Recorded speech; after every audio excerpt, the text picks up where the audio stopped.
Good afternoon, everyone. My name is Jeremy Perlman. I'm a professor at the Sciences Po Law School and director of the clinical program at the Sciences Po Law School in Paris. I'm not Daniel Bonilla, who stands in your program, who sadly couldn't make it, but I've been asked, and I feel very privileged to follow up on David and Scott, and I want to thank David and the program and legal profession, Scott and Louise Trubeck for getting us today. So I don't want to take much more of our time. Scott has already introduced the goals of the panel, which is to better understand and leverage the globalization of pro bono, understand how within this paradigm shift of the intervention of private lawyers to provide access to justice and justice in general, how we might understand the connection between the supply and the demand of globalizing pro bono, and to pick up on what Scott just said, thinking about causes, infrastructures, and consequences of the globalizing practice of pro bono around the world. So it's my distinct pleasure to introduce the panelists who are going to be talking about this. First, Ed Rekosh, who is the executive director of PILNET in New York. He's the president and the CEO of PILNET, and he's held this post since 1997, where he founded the organization as part of a program at Columbia, based at Columbia Law School. His inspiration came from his work assisting the development of human rights groups in Central and Eastern Europe in the 1990s, and later on rule of law projects in China and over 30 countries around the world. He's a pioneer, as many of you know, and PILNET is a central actor in the globalization of pro bono, and he teaches at Columbia Law School in the Central European University and received the American Bar Association's International Human Rights Award in 2009. It's fantastic to meet you again, Ed. I'm delighted also to present another pioneer, Esther Larden, president and CEO of the Pro Bono Institute based in Washington, D.C. She currently serves in the American Bar Association's House of Delegate and has held numerous positions within the IBA, including with regards to pro bono and legal services. She's most recently been named co-chair of DLA Piper's global pro bono project, New Perimeter, and previously worked as a legal and policy consultant for a variety of organizations, including the ABA and the Ford Foundation. And before that, founded and directed the volunteer lawyers project of the Boston Bar Association, one of the Americans, USA's first organized pro bono program, and has received numerous awards and has been in 2013 named one of the top American lawyers 50 innovators. And finally, it's my pleasure to also introduce Dina Stukhanov de Patterson, who's the director of pro bono partnerships at the Vance Center for International Justice in New York. She joined the center in 2012 and notably is responsible there for staffing, tracking and managing the progress of pro bono legal projects placed at law firms in the US, Latin America, Africa, and other parts of the world, so highly relevant to this panel. She previously worked at Acción Internacional, a nonprofit organization with a mission of giving people the financial tools they need to improve their lives, and has worked with Baker McKenzie in Caracas and as a professor of legal clinics at the Universidad Católica Andrés Bello in Caracas. So we'll start with Ed at the far left here. Thank you. 15 minutes each of you. I'm setting a timer. Good. Will you do that for me too? Yeah, I'll be happy to. Okay. The problem is I won't look at it. I've been asked to talk about the topic that we're talking about today in the framework of our own work, my organization's work. And so I know PILNET is familiar to many of you, but please permit me to frame what I'm going to say in the mission of the organization, which is to try to strengthen legal tools to better protect rights around the world. And the organization is doing that in two different directions. One direction is acknowledging a trend in the world in the last 20 years, which is the growth of locally based NGOs doing advocacy work, similar to what we're familiar with in this country from the civil rights movement, environmental movement, et cetera, et cetera. So what's important about that in relation to today's topic is that, in relationship to PILNET's engagement with today's topic, is that the reason we're engaged is because we're trying to support the work of those organizations. Because our understanding of human rights, which is our ultimate mission, trying to make human rights stronger, is that given today's world, the best way to make human rights stronger is to support local advocates who are using their own national legal systems with a view to the international. So in shorthand, a way to think about that is we're looking at human rights advocacy from local out rather than looking at human rights advocacy from the international to the local. So in that context, about 9 years ago, when I was living in Budapest, I took note for a variety of reasons that we don't have time to go into, interesting anecdotal details, which many of you have heard me say already, and others we can talk about later if there's time. But I came across the surprising to me realization that law firms, high-end law firms in Hungary, in Budapest, were willing to entertain the idea of doing pro bono work. And I have since discovered that that was driven by large global trends, which I think the GLEAP project is very much looking at and aware of. But the two aspects of that that have really stuck out for me are the globalization of legal practice.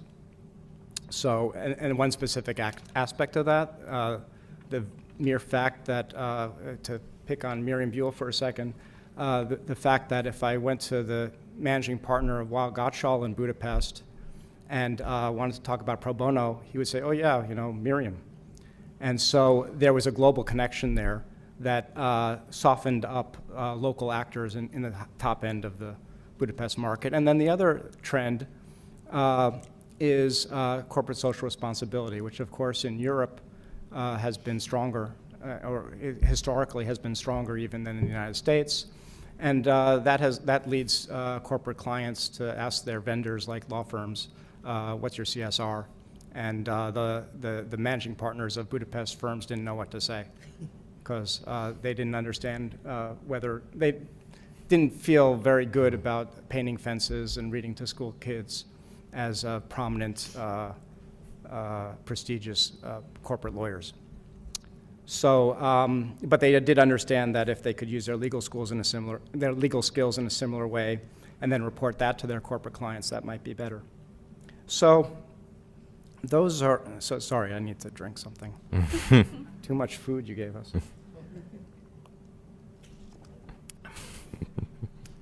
So, PillNet responded. Oh God. Okay. So PillNet responded through two basic strategies and then I'll move on. The two strategies were starting in Budapest. We piloted, a completely unoriginal idea of trying to bridge the gap between pro bono needs and pro bono resources, mainly by networking with our good friends, the NGOs in Budapest, and trying to help them frame their needs as legal matters that a law firm could understand and address. And we called that a clearinghouse. Again, very original idea. And then we invited all our friends through networks from around Europe to come and look at what we did, and said, this is easy, you can do it too. All you need is to tell a staff member that they're now the clearinghouse, and then you have a clearinghouse, and you can do the same thing. And that was successful. That was successful very quickly. And so there's now over a dozen national clearinghouses throughout Europe that have replicated this very simple model. And the second thing we did is taking a cue from Esther, who everyone knows is the pro bono legend, pro bono queen, whatever, I've heard you describe many ways. They're all very flattering and true. Esther invited me to a conference once to talk about global pro bono and one of the breakouts of the famous PBI event, and that opened my eyes not because of the intended reasons, but because I had been out of practice. That doesn't sound right. I had not been in legal practice for a long time. I don't remember how many years it was at that time, but it was a long time. And when I was practicing law, pro bono didn't have infrastructure. There was no pro bono ecosystem in the United States like there is now. I think there was no PBI. I left practice in '91. And there were, many of you in the audience didn't have your current jobs. And I was in a law firm that had no infrastructure whatsoever. So that's what I understood was the pro bono infrastructure, the snapshot that I had left behind when I left practice to go do human rights work. And then I show up at Esther's event from Budapest, and I saw the room in PBI, which I think many of you have seen yourselves and have grown to take for granted. And I've grown to take for granted too, but at the time it was eye-opening. And I thought, oh, well, this is how you do it. So we knew how to organize conferences. Esther is brilliant, but it is a conference and replicable, and we figured out how to do it ourselves. And that's the European Pro Bono Forum, which is now in its 8th year and will be in London in November.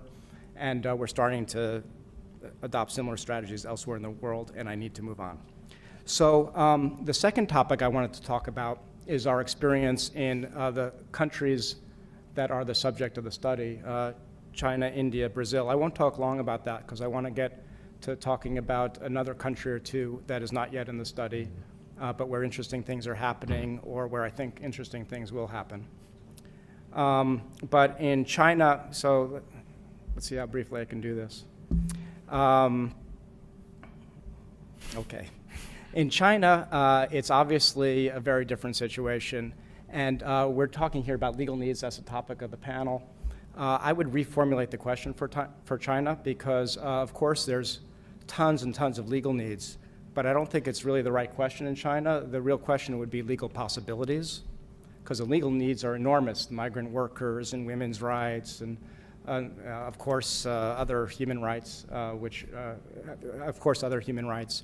But the legal possibilities are rather scant. So focus on the needs is not.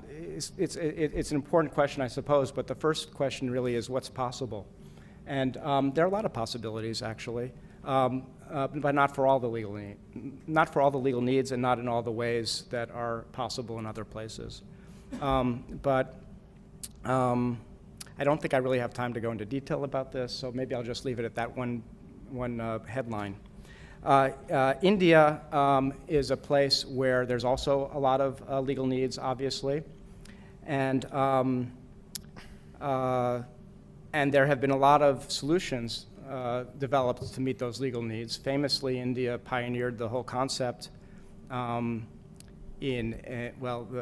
of the concepts, one of the non-U.S. concepts of public interest law, when the head of the Supreme Court created a procedure whereby any Indian could bring any legal matter to their attention simply by writing a letter, and thereby gain standing in the High Court. And that created a whole movement of public interest lawyers and others that are using the legal system to protect rights. So that's a great solution and has developed in ways, has gone up and down and has problems today in certain ways. But what's new in India is there's the possibility of a new resource because the economy, it's an emerging economy, the economy is growing, law is being practiced in different ways, there are social changes, social dynamic changes going on, there's demographic changes going on, there's a yuppie class of lawyers and business people who think differently and are motivated differently than those who created the public interest law movement in India. And so that creates some opportunities, including the development of pro bono, which a local partner of ours is doing through a method very similar to what we pioneered in Europe. And then in Brazil, I won't spend long on Brazil because Lisa Dewey is speaking later, and we were together in Brazil a couple of weeks ago witnessing the latest and very exciting changes going on there. I would say Esther witnessed it too, except that she didn't. We witnessed her because she participated by Skype. The only thing that I'll highlight about Brazil is that, to my knowledge, it's the only country in the world where a bar association has actively outlawed pro bono, at least for individuals. There are many regulatory barriers. It's popular to talk about the regulatory barriers in different countries, which I'm always not taking too seriously. But in Brazil, there was an outright prohibition on pro bono, literally, saying pro bono may be practiced only for organizations and only subject to the approval of an ethics committee, which had a habit of sometimes investigating people who would do pro bono work, which of course was quite intimidating. And very fortunately, that was overturned. The Sao Paulo bar, which is the bar that passed that rule, was sued in the High Court in Brazil, and the plaintiff won. And so they're reformulating that rule. They've suspended the rule, and they're going to reformulate it into a more positive rule. And so we were both there at a very exciting time, and I expect and hope that Lisa will talk about that in more detail. So, how many? I have 3 minutes left. 3.5. So with that, I'd like to talk about what's most exciting to me right now, which is some of the countries that I haven't mentioned yet, where pro bono is very new or may become a reality in the future. I wanted to talk about Nigeria and Indonesia. I probably won't spend much time on Indonesia because there's not much to say, so I'll start with that one. And that's just that Indonesia, I think, has all the conditions that are ripe for pro bono. It hasn't really taken off yet in any institutionalized form, but there's a very strong foundation on which to build because legal advocacy has been very strong in Indonesia for decades. And there's been some political and social changes going on that have resulted in the population of lawyers who cut their teeth on that kind of social advocacy being dispersed into government and private sector. And to keep that at a very headline level also, that creates opportunity because you can find people who want to try to do something about addressing access to justice needs in all those three sectors, and I think there's a lot of possibilities there. Nigeria is a place that did not have institutionalized pro bono in any form, called pro bono at least, 2 years ago. But I'm just coming back from there last week, and the Lagos Attorney General, actually the governor of Lagos State, and to put this into context, Lagos State has over 20 million people, which is larger than the 3 neighboring countries to Nigeria put together. So it's a very significant state, and it's also it tends to be the leader of Nigeria. It's the strongest economy, and it's also the most progressive politically. So it's a very significant place, and they just had the governor of Lagos State convened or announced the first ever pro bono week in Lagos, and I was privileged to be there to attend a number of events that were part of that pro bono week. We have a project that's supporting the Attorney General in rolling out what is a very innovative pilot project that he has called the Lagos Public Interest Law Partnership, which is which doesn't tell you very much. It's even maybe a little misleading, but I'll tell you what it is. What it is that Lagos State has already a fairly advanced legal aid system, which is quite innovative. Well, at least for Nigeria, it's quite innovative. For example, there's an Office of the Public Defender, which the prior governor had instituted, and which employs some 70 or 80 full-time lawyers that are doing nothing but legal aid in criminal matters and civil matters. And there's a few other agencies, too, that are providing legal aid. And the role of this new initiative is to try to supplement what the legal aid system is able to do, which is, of course, quite limited compared to the needs, with the involvement of pro bono lawyers working at law firms, of which there are quite a large number in Lagos. And what's especially interesting to me about this, wow, I didn't know I was going to do that, sorry. What's especially interesting to me about that is that, first of all, in Europe, meeting the legal needs of individuals has not been a big focus of pro bono, primarily because they're welfare state countries, and there's an understanding locally in most European countries that the government should be taking care of the legal needs of individuals. So pro bono has been mostly directed for and through NGOs. Whereas in Nigeria, because of the Lagos government's own sense of priorities, it has been focused almost exclusively on individuals. And not only that, but because it originated with the Attorney General, who's also responsible for the Office of the Public Defender, it has been developed very explicitly in conjunction with legal aid. So that legal aid agencies are the source for supplying the pro bono work to pro bono lawyers. So in other words, and I'll end with these couple of examples.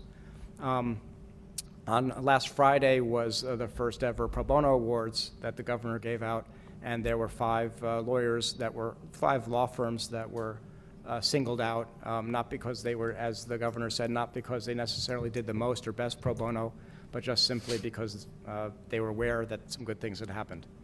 And those good things were, for example, two different categories. One was a number of the firms were representing pretrial detainees who were getting their first trial, who were being brought to trial for the first time after 7 years, 8 years in pretrial detention, which is quite typical in Nigeria. And they had been in a very quick engagement. This whole institution's only been in existence for a year. So in a very short period of time, they were acquitted as a result of the pro bono lawyers' assistance. And the second example is in the civil arena. There was a law firm that had represented about 24 litigants, all of whom had been sold the same property rights and some property and invested their life savings, and had been defrauded by some real estate fraudster, and they were bringing a civil action for all 24 plaintiffs. Okay, so I'm already over my time, Right. and I'm happy to continue the discussion in Q&A. Thank you. Thank you very much. Esther. Thank you. I've mentioned to Scott that, excuse me, allergies. I've mentioned to Scott that I believe I'm an outlier in this panel because unlike Ed and Dina, what the Pro Bono Institute does is we are not a pro bono intermediary. We don't create and offer pro bono opportunities. We don't run clearinghouses. Rather, our prism and our focus is looking at how large law firms and corporate legal departments structure, staff, oversee, plan, and keep vital their pro bono efforts. So if it weren't for the fact that there are a great number of law firm experts in the room, I would talk about that, but they're here and they know far better than I do. So what I thought I would talk about was why, from our perspective, we're seeing this amazing upsurge of interest. And Scott's touched on some of those themes. I just want to kind of take them a little bit further. But also what I see as the pulls, the drags on global pro bono. When we started PBI, we never thought we'd be working globally, and about 13 years ago, the Attorney General in Australia, it's just how I met Fiona, the pro bono envoy and the legal aid and the Law Society in the UK, the dean of the largest law school in Canada, and the dean of a law school in Brazil all contacted us in 1 month and said, would you come and talk to us about pro bono? And I thought, thank God, finally good travel. But also, how remarkable is this? And fully took advantage of all that and have continued to, for which I thank everyone.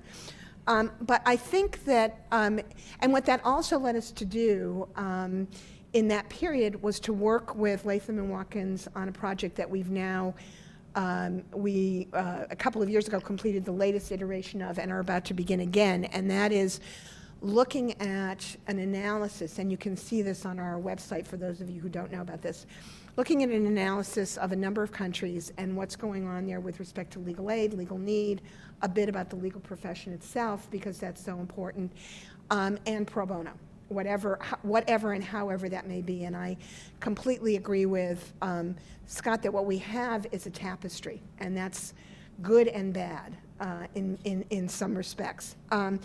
When we started, I think we started with 7 countries. Our last iteration was 72. When we do it next time, I think we're up to 86, who have at least some measure of what is called pro bono. It can be look very different. And we did that because we kept hearing, for example, that pro bono was illegal in Germany or unethical in Brazil, and we wanted to understand what that was about so that we were all working from a common framework. So when we look at what happened here, and to me that's just one indication of what's happened. When we look at what happened here, I think we have to divide this into 2 different phenomena, and Scott's done that, so I just want to extend that. The first is what I would call transnational pro bono, and that is the US, UK, and Australian big firms who are now doing work around the world.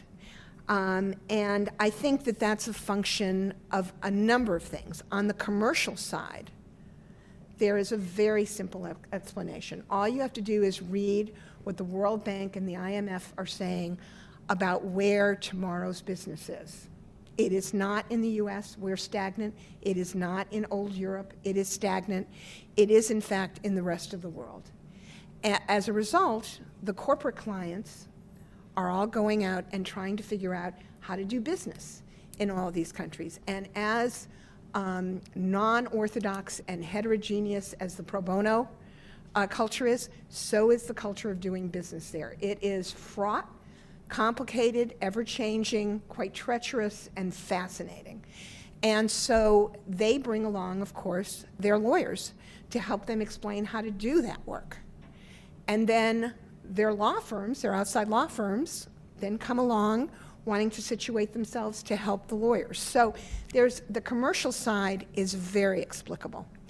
On the public interest side, I honestly think that much of this is the after effects of 9/11, Arab Spring, and related movements. It's a reminder to us, all of us, regardless of where we're situated, that injustice everywhere is a threat to justice anywhere, and that there are opportunities to create the rule of law looking different in many, many places, and a critical need to do so in terms of both human suffering, stability, and again, our own enlightened self-interest. The growth of CSR, and several people have mentioned, critically important because CSR really is the corporate analog of pro bono. And so even in countries where there hasn't been a pro bono tradition, the looking at the fact that revenues alone can never be and should not be the measure of an effective organization, regardless of the fact that it's private or publicly owned, is absolutely critical. So I completely understand, I think we all understand why the transnational piece is happening. To me, what's more fascinating is the growth in local countries of pro bono. Pro bono in South Africa, pro bono in Brazil, pro bono, even though it's a very fascinating and odd continuum, in China. And I think that pro bono in Dubai. I think that to me is particularly interesting, and one of the joys of co-chairing the new Perimeter Board, which Lisa leads, is the opportunity to learn more about that. And I think some of that has to do, honestly, with the fact that it isn't just law practice that's globalized, communications have globalized. The whole vision of the legal profession and the vision of society has globalized, and there are two other areas of activity, I think, that have driven this. So the bad news is that in the social welfare nations, they are not such social welfare nations anymore. I mean, the UK and the austerity budget is a clear example of that, but we see that throughout Western Europe and a lot of other places. We are losing that tradition, and at least for me, and I think for Ed, we think that's very sad. I mean, pro bono grew up in the US in part because we do such a perfectly awful job of publicly supporting legal services. And so we shouldn't pat ourselves on the back for our generosity. We should be ashamed of the fact that we don't live up to our public responsibility here. But that happens to be the case. So that the notion that there's a constitutional right to counsel and we provide every low-income person with the help they need turns out not to be true. Not if you're an immigrant, for example. Not if you've got certain types of matters, and and it keeps narrowing and narrowing. On the other side is the growth of nations that are emerging democracies and post-conflict countries. I mean, the fact that we're even talking, as DLA is, about pro bono Myanmar just blows my mind. Ed and I were at a conference in Ho Chi Minh City. It was astounding to even to see how far this discussion had grown, not because of the presence of U.S. firms, although I think, and UK firms, although I think their efforts have reverberated and affected and normalized, socially normed the rest of the profession, but really because what we're seeing is the possibility of the rule of law. So that's a very exciting, if fragile, effort. And so that, I think, is what we're seeing, and we really do have to keep that in mind. And Scott's question about the U.S. model versus not the U.S. model is a very, very important one. The U.S. model has its own drawbacks and limitations that I think we're seeing now all the time, along with great strengths. So we need to look at that. Why is it that in many places when people talk about pro bono and you start digging in, if your notion about pro bono is that it is services free of charge to those, whether it's individuals or to NGOs, who either because of lack of resources or because of their, because of their mission, really can't access legal services. When you start digging down, what you see is the terminology is there, the reality isn't quite there yet. So why is that? And I think there are a number of reasons that I thought I would talk about. One is there's literally, and in some ways this is good because it makes pro bono richer and more diverse. In some ways it creates confusion. There's a lot of confusion about pro bono versus CSR versus community service. I mean, you see it in the UK still a lot. You see it in a lot of places. And so, you know, people who are building houses, taking the hand of a child, mentoring students, wonderful activities, should they be pro bono? But not even sort of an informed discussion, just an assumption that, of course, they are.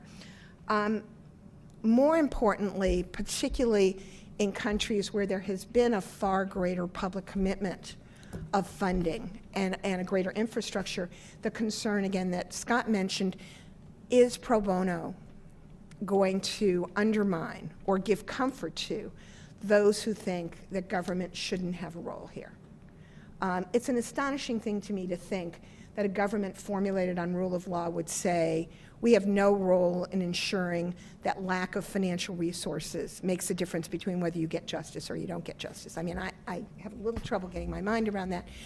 But the fact is that is what's happening in a lot of places that are making some difficult decisions. And so the concern, I think, and you see it again very much in the UK, but in other countries as well, the concern that if pro bono works, are we letting government off the hook is a very profound one. And I think that's true in countries where that's been well established, but also countries where people are looking to establish that. And that part of the issue with emerging democracies and post-conflict nations, I think, is where does pro bono fit in if you haven't created an infrastructure that is like legal aid? Again, legal aid looks different, will look different in other places, but if you don't have the rule of law, legal aid infrastructure, if you don't have the people who are focusing on these issues all of the time, and you don't have sort of an easy way for people to kind of gain that knowledge and expertise, where does pro bono fit? I mean, can you just bring pro bono in the absence of that kind of infrastructure? Culture is a very big one. You've got a lot of societies where people feel that dealing with unfairness and dealing with economic lawlessness is the role of government and not the role of the private bar or the private sector at all. I mean, you don't have a great nonprofit culture in a lot of countries. So is that good? Is that bad? I leave it to people who research and understand this stuff much more deeply than I do. But I think you have to recognize that and recognize that you're pushing against culture there in some ways that are very profound. And then what Ed mentioned, which is the restrictions. One of the places that we've seen the most appetite and interest for pro bono work is among corporate legal departments. We try to tell them that they need to walk before they run, and that doing pro bono outside the US is particularly challenging given, for example, the way that the EU views the role of in-house counsel, their ability to enjoy the attorney-client privilege and other sorts of factors like that. But as you can imagine, they are hot on it. And yet the practice rules for them, the practice rules that affect transnational practice are really quite daunting. Brazil had its very big issue, but when you poke around in other countries, you find the same kinds of things.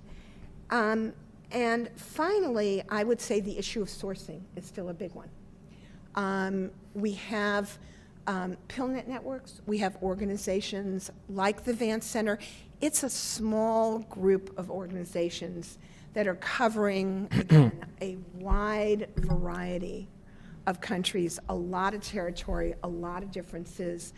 Many of them are not locally based, which has its own issues.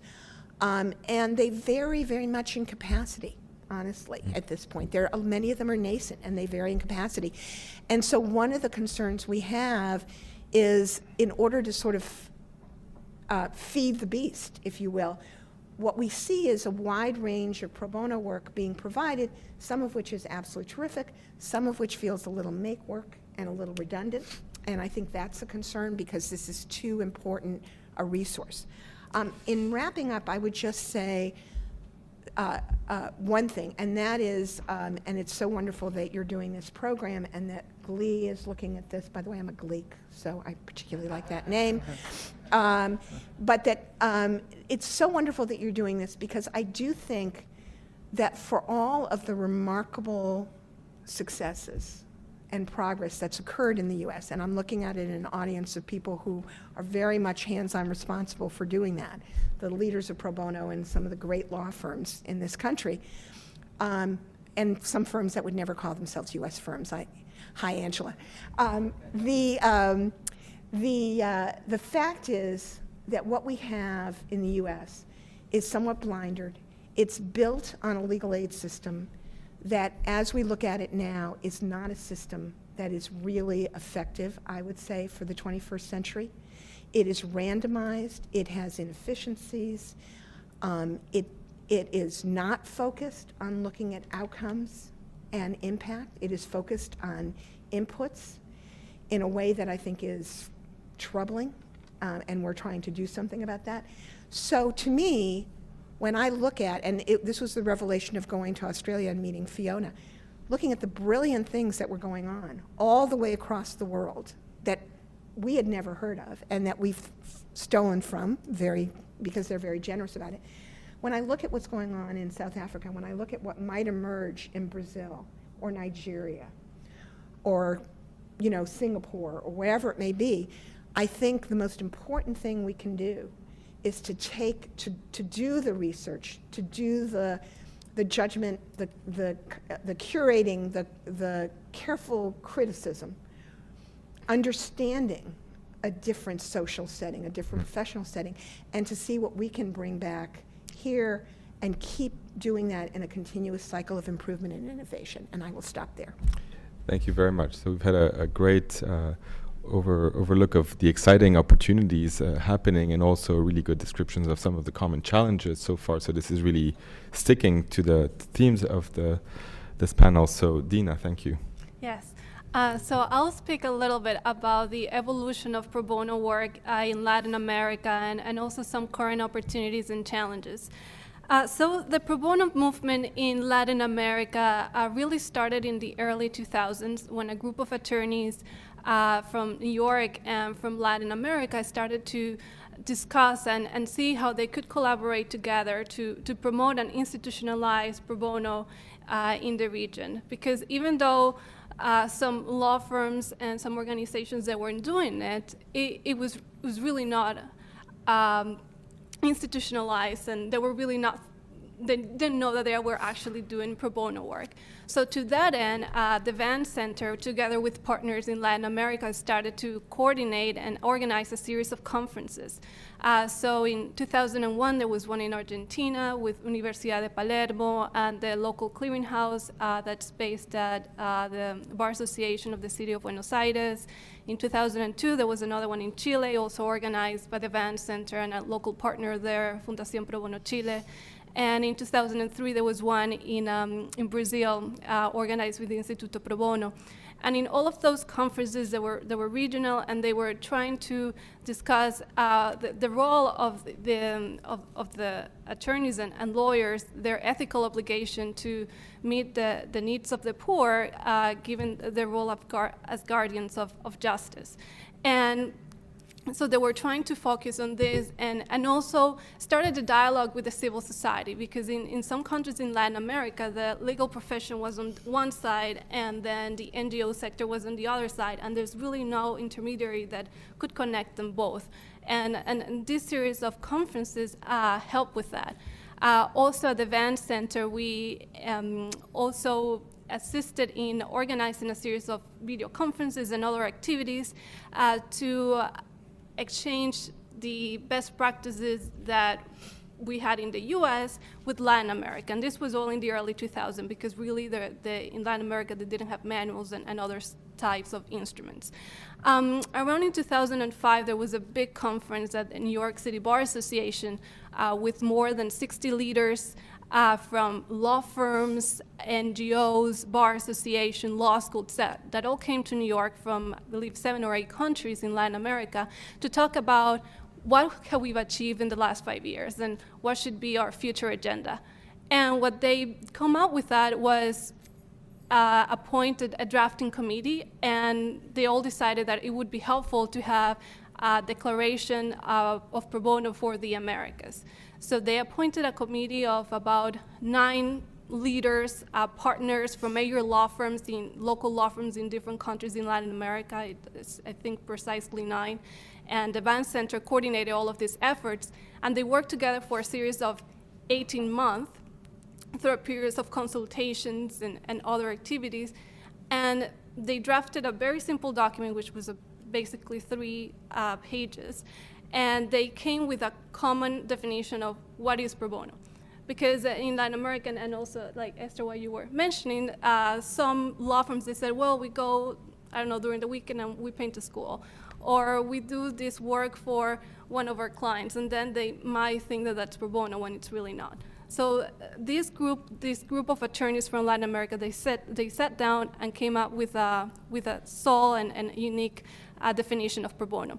In addition to that, they put a aspirational commitment that the law firms and other lawyers who signed this declaration would commit to rendering at least 20 hours of pro bono services per year. That meaning, in the case of law firms, they were committing that each of their lawyers was going to provide 20 hours of pro bono work per year, and that was a big achievement.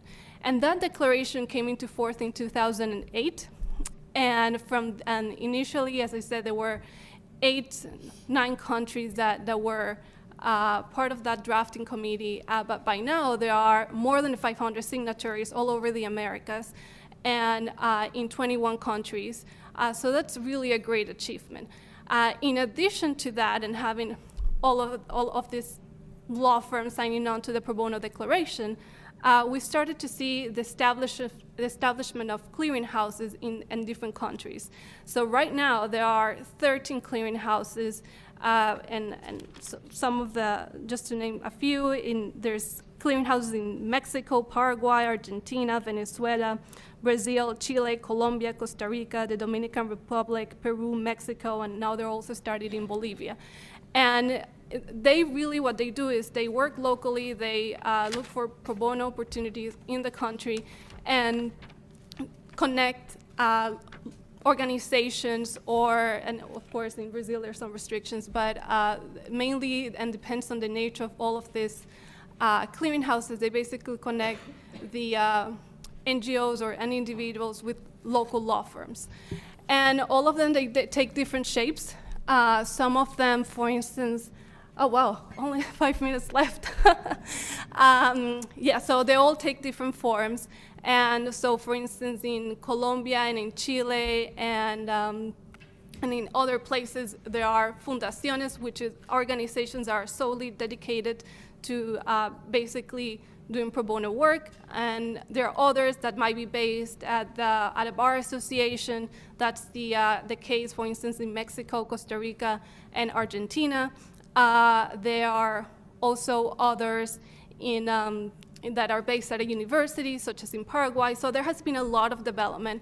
And based on all of this year and the network that has been developed, the informal network of lawyers, NGOs, clearinghouses, we've been all working informally together. And in a conference in 2011 in Chile, we all decided what was the next big thing after the pro bono declaration. And what it made more sense was to launch a network for the Americas. And given that, even though all of their countries, their realities are different, they could all work together and they have common interests. And to that end, that network has been very, very helpful, because as I started saying at the beginning, when all of the pro bono started in Latin America, it was, the US law firms saying to and sharing with the local law firms in these countries how they should implement pro bono at their law firms. But now it's really local clearinghouses talking to each other, sharing best practices, Chile sharing with Colombia, et cetera, local law firms in, Argentina sharing with the Dominican Republic. And it's more appropriate, and it's great that it's going on. Also, it has given rise to the opportunity to develop multi-jurisdictional pro bono projects. And that's a lot of work that we do at the Van Center. We have 4 thematic areas, and we developed these multi-jurisdictional pro bono projects where we have a law firm in the US coordinating the project. And there are several law firms here that have actually worked on those projects with us. And then we have local law firms in all of these different countries who can also work in those projects with us. And we use the network, and the way that we go about it is if we need, 20 law firms for a particular project, in a human rights project, for instance, we would contact these different clearinghouses in the countries, and it's a way to strengthen them, and they would connect us with a local law firm. And in the countries where there isn't a clearinghouse, we would just contact a law firm that has signed a pro bono declaration. So that's a great resource that we have. There's still way more to do. I wanted to talk about some challenges, but I think I don't have. Well, if you have a few that you want to I'll speak some challenges that we see. Yeah. So one of the things that we do at the Van Center with Latin Lawyer, it's a pro bono survey, and we do that every year. And one of the things that we've noticed is there's still way more work to do, of course. And there are some countries that pro bono is still not very much institutionalized. So for instance, except for Costa Rica, there isn't another clearinghouse in Central America. The Caribbean is also another place where there isn't any clearinghouse, and there's not a lot of pro bono activity going on. And we've been successful in getting some of the law firms there to sign the pro bono declaration, but there's still more work to do to institutionalize pro bono there. And then in the countries where there are actually clearinghouses, it doesn't mean that, you have the clearinghouse and it's all perfect. Mm-hmm. They actually have a lot of challenges too. And one of the ones that they said is, for instance, with the law firms, it's that you typically have the same lawyers sometimes working on the pro bono projects. And how do you go about motivating other associates? And one of the challenges is that partners are not really involved in doing the pro bono work. And so associates might not want to actually work in the projects because they might think that they will not do so well in their evaluations and they will not be perceived right if they go ahead and do pro bono work.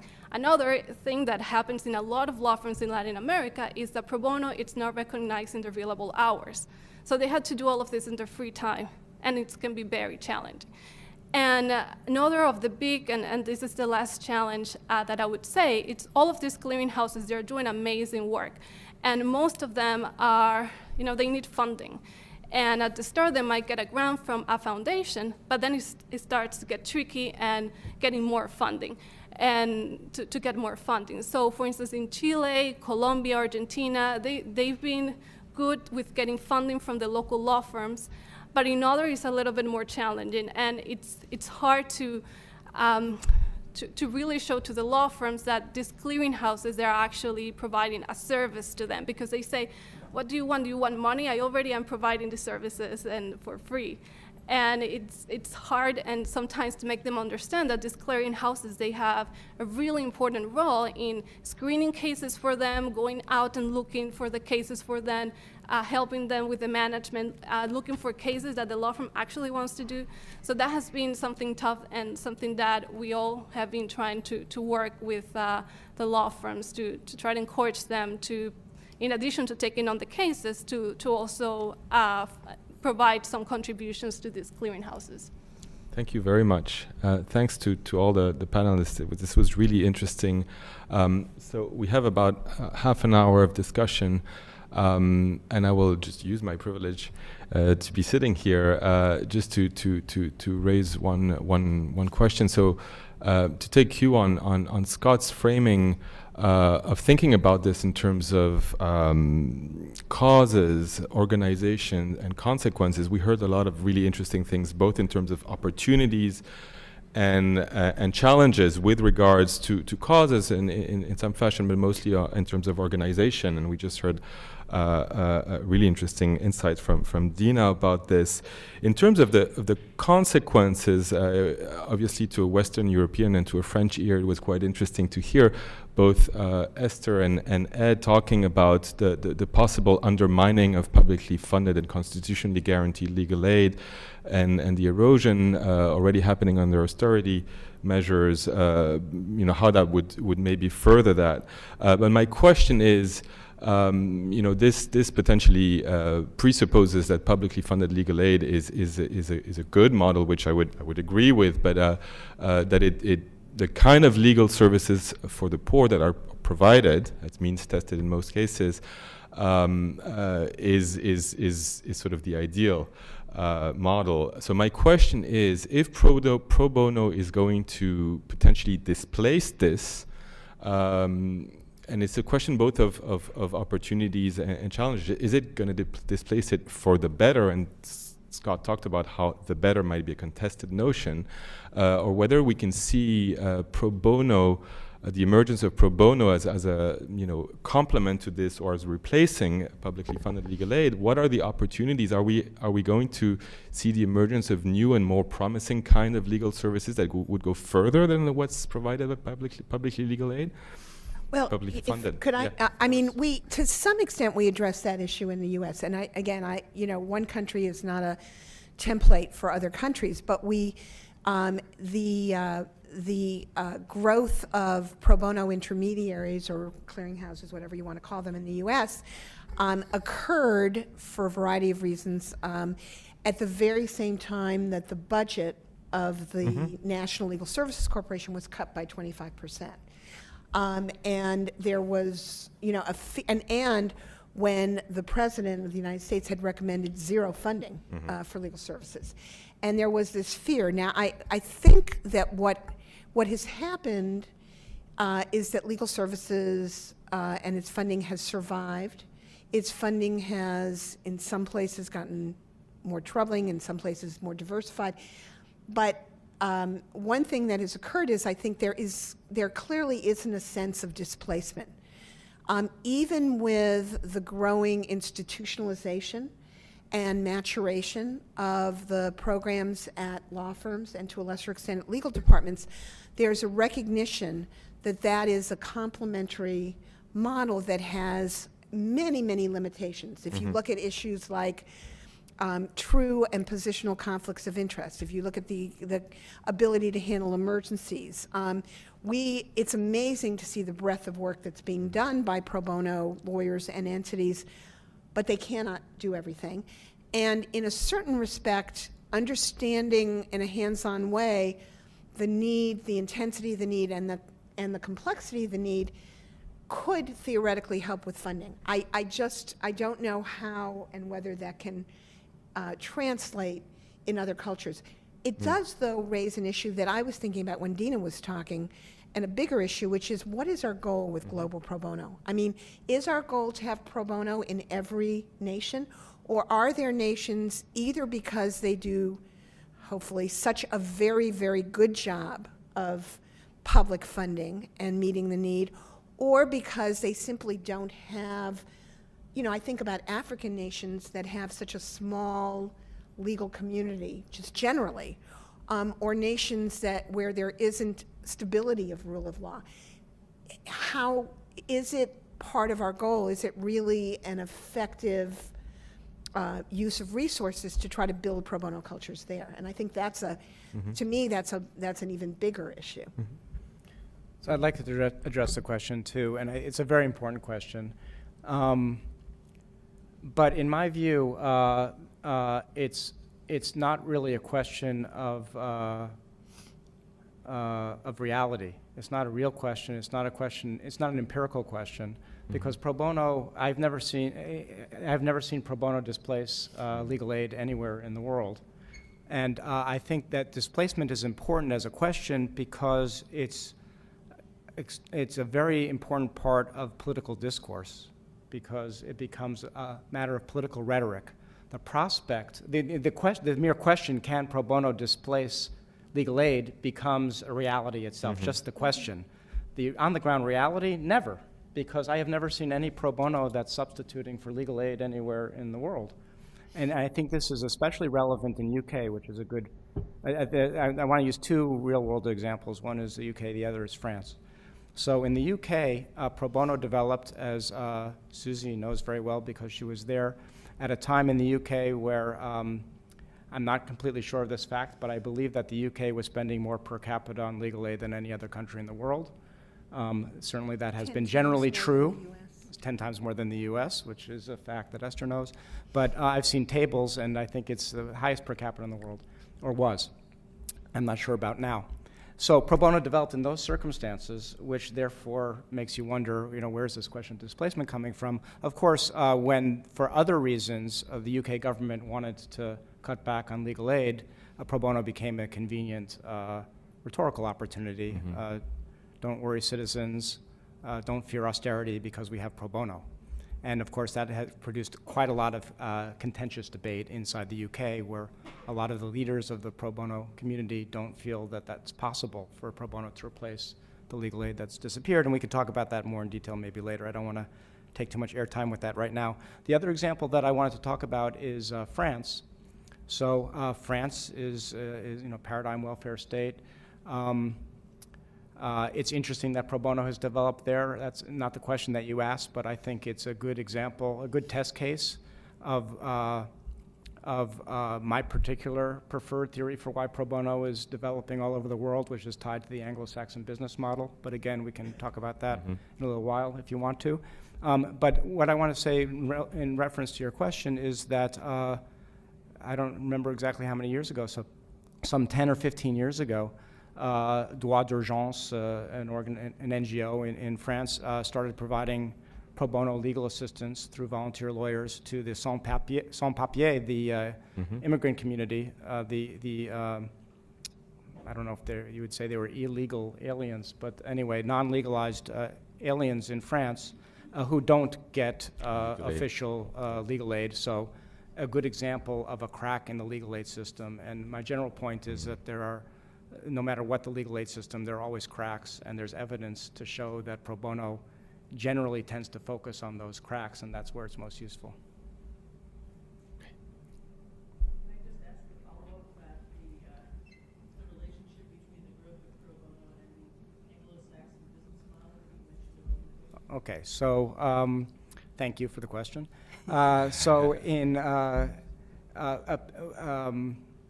I think the fourth year that we organized our conference, we decided to take it on the road from Budapest, where it had been held the first 3 years. And we were very, as an organization, strategically, we were interested, we were convinced of the notion that if pro bono, which was in a very nascent form in continental Europe at that time, if it were going to be sustainable, then pro bono culture would have to be thriving in all of Europe, not just the eastern part of Europe, where it had gotten its start as an institutionalized activity. And so we set our sights on France, which was sort of the antithesis to what was perceived in continental Europe as this American idea of pro bono, because it was because of France being France. Not to belabor the point, I think everyone's aware that it's very proud of their culture, and I don't mean that as an American put down of France. I mean that literally, because they have a very vive la France, because they have they are rightly proud of their strong government-led approach to solving social problems, and with its limitations. And that created some resistance to pro bono in the mindset of French lawyers. But we discovered in the year prepping the conference that actually it was possible to galvanize the French legal community around the pro bono idea. And my own belief in having multiple conversations during that period when we were trying to convince new adherents to pro bono, I became convinced of the idea that because the French had adopted which I think is, David, wherever he is, would be more authoritative on this, but in my view, have adopted the Anglo-Saxon or UK American business model of legal practice, motivated by the revenue that it generates primarily, if I can say that, and so therefore their firms have gotten bigger. They've gone from the cabinet d'avocat model, which is a solo practitioner, to the large law firm model, and as a result, pro bono is kind of inevitable because it kind of goes hand in hand with the imperatives of running a practice of that scale. So that's my answer. Yes. I think a question and a comment. I'm going to start with a question. So it seems in our experience at Baker and McKenzie that it is a little bit short-sighted to think about a whole country and their habits of pro bono as if they're a monolith. Just like it's a little crazy to think about pro bono in Tulsa as the same as pro bono in New York. And so I wonder if the panel has thoughts about that. That's one.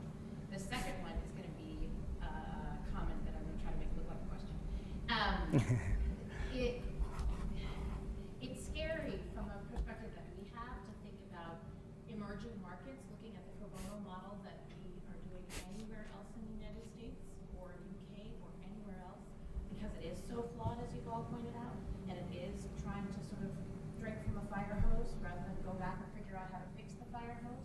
And it's difficult when you are working in a large law firm and hearing the most common excuse in a large law firm, which is, you're asking me to do plumbing for a poor person and I'm a chef. This is my skill set, not that.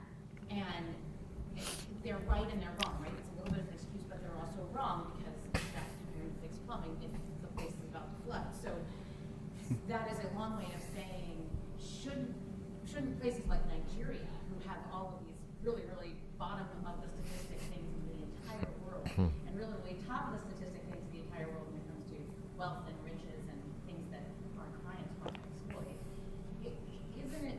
aren't those the exact places in the world where organizations like yours should say stop, look at individuals as rights and people who need human rights, and let's figure out how to fill those human rights, and let's figure out how to change the system so those rights are inherently filled. Let's not continue a system or copy a system that doesn't meet any of those rights, has a bunch of people knocking at a courthouse door that can't get answered, and ask for volunteer certification and walk in and try to help. Okay. Okay, I'd love to answer both those questions. So, great. Your first question is raising a very important issue that I was hoping would get raised, which is what I consider to be probably the key obstacle. We've talked about a number of challenges, but I think the key challenge to realizing the potential of pro bono around the world is actually the very segmented legal market that exists around the world, because all the success stories I'm talking about are driven by a very small part of the legal profession. They're driven, to generalize, by capital city-based top-end law firms. And if you look at the bar associations, which is a better measure of the legal profession around the world, bars and law societies, that segment represents probably under 10%, maybe under 5% of the overall bar of each of the countries, with the vast majority practicing in very different kinds of law firms where there's much less incentive or even ability to do pro bono work. And therefore, and because of competitive pressures added onto that, therefore they tend to be resistant and sometimes opposed to the development of pro bono, which is because Esther has been so great at articulating the business case, which has spread around the world virally on the internet and otherwise. As a result of that, the perception by the rest of the 95% is that the top 5% is getting a leg up through their pro bono practice because of all these business case reasons. So that's a good question because it creates a real big challenge for us to address. There's ways to challenge it. There's ways to address it. We don't have a magic bullet by any means. That we struggle with this constantly everywhere, places like Hong Kong, China, everywhere. Nigeria, I'm sure. Well, we haven't encountered it in Nigeria, but I'm sure we will. So the second question about Nigeria, I do treat it as a question, actually, although your comment's well taken. One thing that needs to be acknowledged is that pro bono is not developing in a vacuum by any means. Nigeria has been booming for the last 10 or 20 years, and there's been political transformation too in that time period. And in Lagos in particular, where this got its start, there has been very progressive political leadership that has set up huge amounts of infrastructure to try to address the gaping legal needs. But the point is well taken. Nigeria, a couple weeks ago, rebased its GDP, which resulted in Nigeria being acknowledged as having the largest GDP in all of Africa, roughly 50% higher than South Africa, once the GDP was rebased. And yet they're also appearing on the World Bank's list of top 5 countries with the largest portion of poor people. So in other words, the Gini index, or the gap between the rich and the poor, is as extreme or more extreme in Nigeria than anywhere else. So point taken about that. A huge amount of legal needs. Pro bono is not the starting point. But what I really am pleased to report about this experiment in Nigeria is that it's being led by the political leadership that set up the Office of the Public Defender and all these other very innovative and what seems to me to be fairly functional government-led efforts to address access to justice needs. And it's being done efficiently because it's being managed by those efforts in conjunction with I was sitting side by side on panel discussions with the head of the Office of the Public Defender and the Chief Judge and all these representatives of the official legal system, legal aid and judiciary, et cetera. And they were in the role of leaders trying to encourage the private sector law firms, the ones who have become wealthy on doing transactional work relating to resource extraction and things like that, encouraging them to contribute something. And as the governor and the attorney general were saying, you got a lot of business from the government, it's time to give something back. And they themselves are saying the same thing, and I think this is a good thing. It will never be the driving force for creating access to justice in Nigeria, but they ought to contribute. They have a role to play, in my opinion. Could I just comment very quickly on I have no knowledge or capacity on the first question, although I think it's a very important one. The second one, I could not agree more with both the question and the comment. I think that there is an opportunity to step back and to learn from what is missing, perhaps in existing pro bono efforts. One of those things is the isolation of legal problem solving from everything else that is happening to address profound issues of inequality and poverty.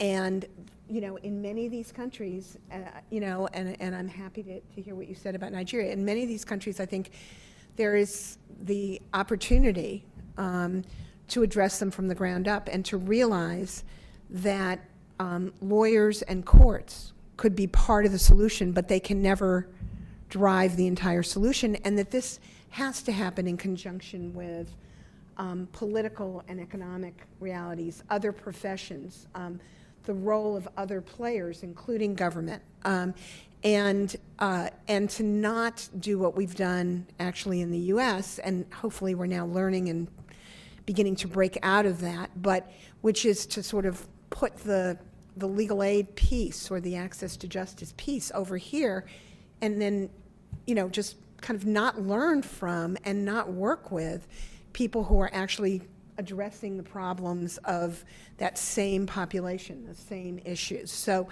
I do hope that there is that opportunity, because it's being built from the ground up, to think about this in a more evolved way that, again, hopefully will then come back and teach us some things here. Can I add Yeah, something? of course. Yeah, no, I just wanted to share some experiences in some countries, because as I said, all of the clearinghouses in Latin America, they all take different forms, and their members are quite different from country to country. So for instance, the clearinghouse in Colombia, in Chile, in Argentina, most of its members are sort of the top 20, 35 law firms from the country. So what about the rest of the country? How do you get involved the other members of the bar? So I just think there are some interesting examples in other countries. For instance, I was last week in Mexico at a pro bono conference that was being hosted by Fundación Barra Mexicana, and they are based at La Barra Mexicana.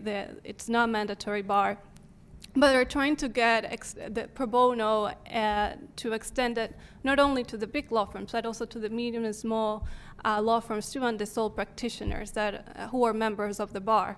Also in the Dominican Republic, because of how the legal market is there, the Fundación, they realized that, yeah, perhaps they could work with 4 or 5 law firms, but that's definitely not enough to meet all the legal needs of people in the Dominican Republic. So they are also, again, working with the Bar Association, and also trying to create a national network of volunteers. And in fact, most of their members are sole practitioners, and many of them have signed the pro bono declaration. And they've been, I think, quite successful in building the network. Now they have to work more in actually developing the cases and sending them to the lawyers. And then one last example that I wanted to mention was Venezuela.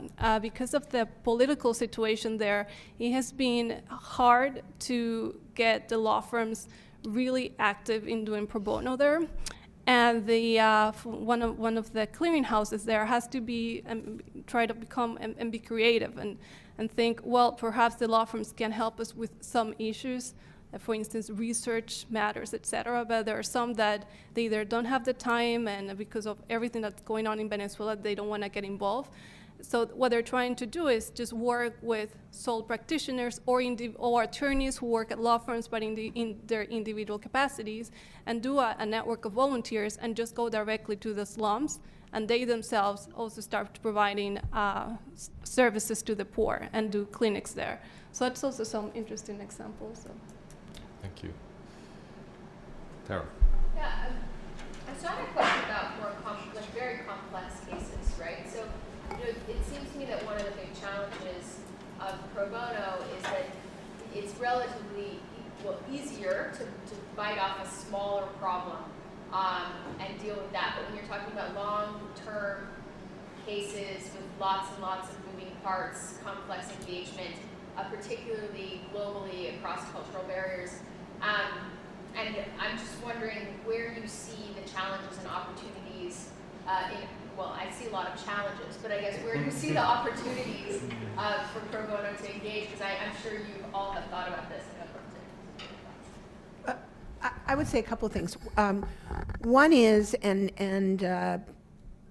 sort of approach and capacity may be different realities here, but in point of fact, small individual opportunities, at least for some portion of the lawyers at large law firms, really don't engage them, because that's not their sweet spot. It's essentially what Angela Vigil was saying, and what they do for their clients, the way that they define success for their corporate clients, is in fact in these larger, complex, more sustained situations that make the problem go away, if at all possible. And you use different tools for that.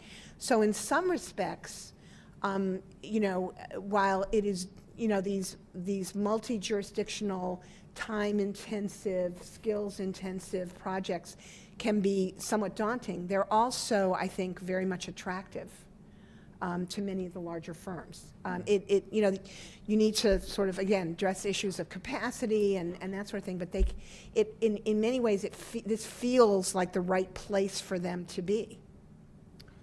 Yeah, my mantra on this, which is is a little formulaic maybe, but I still believe it, is that that's what the role of NGOs are, because NGOs are mission driven. Law firms are not mission driven. You know, pro bono programs can have objectives and missions and so on, but they're essentially not mission driven. But an NGO is. So the NGO is in it for life of the institution, not just the staff. And real change usually does take a generation or so. And so the recipe that I believe in is marrying law firm pro bono resources or private practitioner pro bono resources with NGO strategies. And do you see it, to follow up on that question, which relates to the first question I asked you, do you see it actually relating to pro bono supply going to such complex transnational public interest or not related cases, or is it just not possible? I think it's very possible. Okay. But my formulaic response is it ought to be kind of NGO-led. And then the next question beyond that is there's a huge amount of intellect and resources and other things that law firms have. They do have capacity, as Esther is pointing out, to solve complex problems. So I think the real challenge there to maximize this opportunity is to somehow marry the strategic thinking of a law firm and an NGO. So not just the law firm providing a deliverable that's going to be one little component in a strategy led by the NGO, but trying to join the strategic thinking of a law firm together with an NGO. I think that hasn't been realized very often, but I think it's a very interesting potential to explore. And if I may add something, we at the Van Center, we do carry out a lot of these multi-jurisdictional pro bono projects, as I mentioned before, and most of them, they're quite complex and can be very technical. And just to put an example of those, we recently did a project involving several jurisdictions, which was basically coming up with best practices to identify, manage, and remediate sites that are contaminated with toxic waste. And for that, we had to look at a variety of jurisdictions and then come out with best practices resulting from that. And for that, it was very helpful to have the NGO that basically was our client, providing technical expertise, but also an attorney from the Van Center who specializes in those matters. Because we found in some of our projects, for instance, some of our human rights projects, environmental projects, that you need a very particular expertise. And sometimes, not only with the international law firm, but also the local law firms, they lack the expertise. They don't, a corporate law firm in some of these countries, they might not be very familiar with human rights issues and how the universal system works, how the inter-American system works. So it's very helpful for us to have an attorney in the staff who is an expert in those issues, who can be the link and mediate between what the NGO says, what the law firm said, but also educate the law firm and be able to review the work product to make sure that it really it meets the needs of the organization. Okay, we might have time for just one very brief last question. Sorry, I saw. Yes. Okay. My question is just I'm not sure if it's brief or not, but how do you deal with the conflict of interest between the politics and the economic? Your example just now suggests if you follow the lead of the NGOs, you've got their strategy, you've got their expertise, you have some expertise in the private law firm. What about the role of the state, who then decides they don't want this to happen? And Esther, you mentioned the embeddedness of the legal process with the social and economic and political process. How does pro bono deal with this? Ed lives with this. Okay, I'll answer. I have a formulaic response to this one too, so apologies in advance, but the benefit is it's short. Law firms represent all sorts of clients and have conflicts all the time. And so it is a genuine tension and problem, but we have found that we identify needs and we invite the entire global law firm community to engage, and someone always shows up that's willing to take it because they don't have the conflict. I would add two things. One is one of the areas I think that is for all of us who are part of the pro bono community that is frustrating, but a reality, is that business and positional conflicts, which essentially, if you look, I mean, I actually wrote a law review article about this because I was so frustrated. It's so narrowly defined. Yeah. But the reality is what you're talking about is in the most competitive, intense, influx, insecure legal market for large law firms that has existed in our lifetimes, the notion that one would lose any edge, any opportunity by possibly perhaps taking on a matter that would be seen as in conflict with the economic interest of a major client like a financial institution it just isn't going to happen. And so that is a reality of our time. When you move to the global arena, you then have the issue of registration and presence in countries that are often, shall we say, a bit hard to predict, okay? So we tell people in terms of their work in China to tread extremely carefully and lightly. There are things that you can do. The continuum is far narrower than it is in many other countries because, frankly, the last thing we want out there is the idea that some country was kicked out of China and isn't able to take advantage of all that, you know, M&A work and commercial work, albeit at what they would consider to be ridiculously low rates. But having said that, kicked out of China because of their pro bono work. And that is true in a lot of countries. So there is now, on top of the positional conflict issue, the reality of a political environment that is shifting and difficult to predict, and where people really need to watch their backs. And again, I look out at people who live this every single day, who undoubtedly have, you know, more examples of that. To me, it goes back to this question, and what's important about pro bono, which is a certain level of humility. I mean, I have spent you know, many years on this. And I think it brings out the very best in our profession, and as Ed said, sort of the strategic sense and capacities of the firms calling to the strategic sense and mission of the public interest groups. When those come together, what comes out of that is so extraordinary and you know, really awe-inspiring. Having said that, it is not the answer. It is never the answer. And we need to be humble about that and really shape what we do. It doesn't mean we can't push against these constraints and keep evolving them and coming up with better and better practices, as I think a number of groups are doing in how to address them. But we, you know, we just have to understand it's only part of the picture. Can I add a nuance to, because Esther made a good point that I'd like to incorporate into my answer. Which is, because China is a very good context to talk about that question. It is more nuanced than what I was leading you to believe is my view. One factor, though, is that our work, it goes back to what I was saying at the outset of my remarks, which is that we're working from the local on out. So we don't come across the most obvious conflicts that Esther's alluding to in China because we're not working with, let's say, a Chinese dissident group that wants to support Falun Gong or something and have some sympathizers in Boston who are trying to mobilize legal resources to help that in China, because that's not a need that's arisen locally. Of course, the Falun Gong are operating locally, but we're working with advocates who are not able to do establishment-based legal advocacy inside China for Falun Gong. There are individual lawyers bringing cases, but primarily it goes back to what I was saying about legal possibilities. The bringing of a legal case relating to Falun Gong or some other issue that's contentious in China, that's what in Chinese terms sensitive, That legal advocacy is not really using the legal system. It's not using the legal system with the purpose of the legal system functioning properly in order to bring about justice.